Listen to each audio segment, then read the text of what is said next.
is Laura Moss. I'm a resident of Providence. I just want to take a room temperature right now. How many people here are against this proposition? Raise your hands. Show hands. Cool. How many people are for?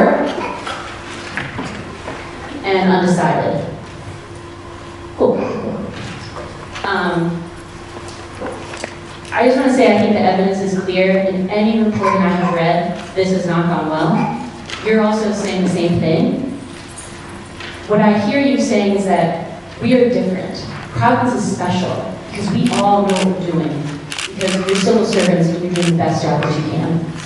I just want to let you know that I hear you, but I also want to know, what do you think makes us special? We are a city of people who care, just like everyone, every place else. What makes you think that all of these problems that we read about in the news is not going to happen to us? Yeah.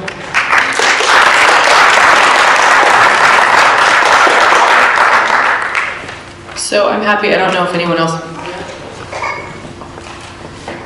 So I think there's a lot of things that make Providence special, but to your question, I think what is special is that we're having this conversation right now, that you have elected officials who are thinking about problems that are 10 years down the road, that are not at our doorstep, and are being strategic and thoughtful about managing our finances in a holistic way, so we don't end up in a crisis situation where we are forced to make really, really dire and tough decisions. I think we already have to make tough decisions today, but $400 million today can address the problem. $400 million in 10 years won't come close to solving the problem. So I do think what is different about what we're doing right now, what we're proposing, is that we are not yet in that crisis.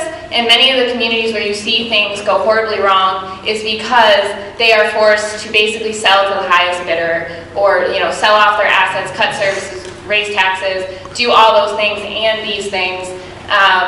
And that is the exact situation that we're trying to avoid. Yeah.